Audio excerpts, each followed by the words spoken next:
Abot donya katimbang swarga.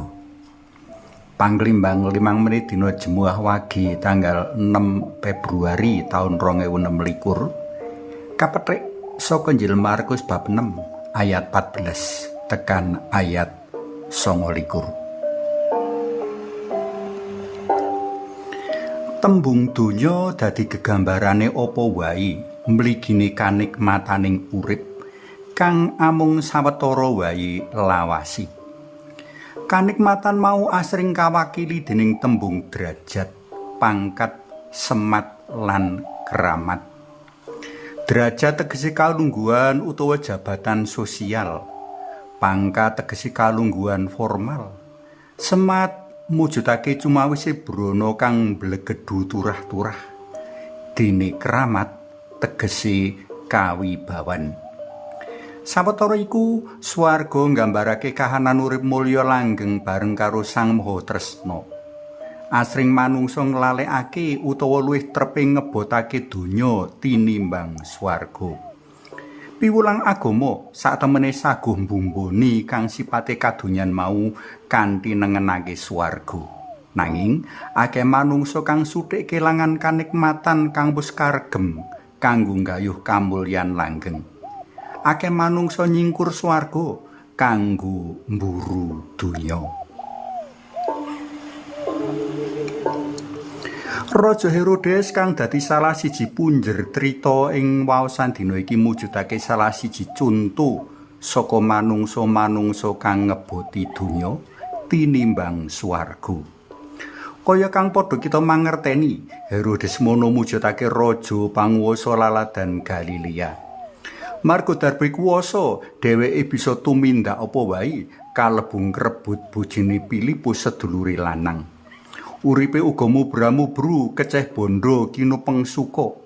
Kahanan kaya mengkono mau ndadekake dheweke rumangsa mulya, kajen lan keringan. Dene swarga rawuh liwat pribadi tumindak lan sesorahe Santo Yohanes Pembaptis.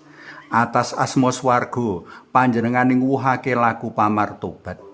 Atas asma swarga sumbering bebener Santo Yohanes Pembaptis sacara mligi ilik-ilik menawa apa kang katindakake Herodes mau ora bener. Ora prayoga wong panguwasa meneh ngrusak pagrayu kanthi ngrebut bojone liyan, bojone sedulur meneh. Sawijining tumindak kang banget-banget ing nistra.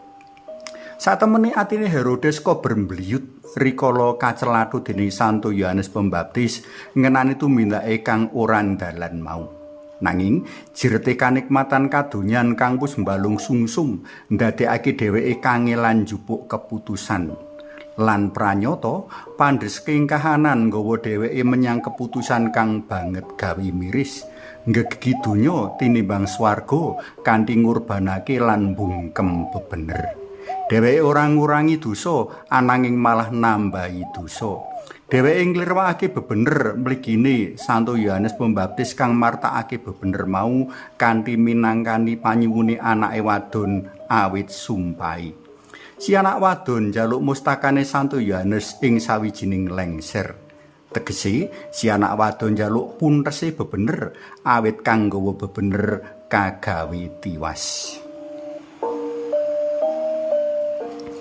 Para tresna pelem kinasih, awake dhewe asring uga kaadepake mring pilihan ngeboti donya apa ngeboti swarga.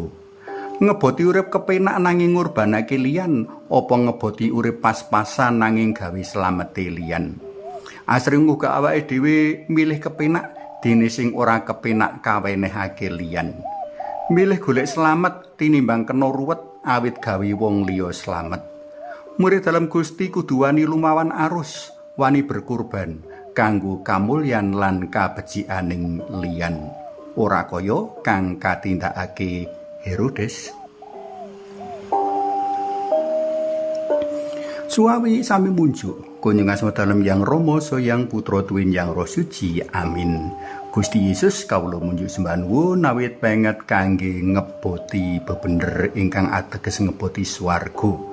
Mugi karsa dalem tansah kawula tengenaken ing salebeting ngadepi pilihan sarta nemtokaken sawijining keputusan. Panjenengan kawula puji lan luhuraken sareng Yang Rama lan Yang Roh Suci samenika sarta ing salami-laminipun.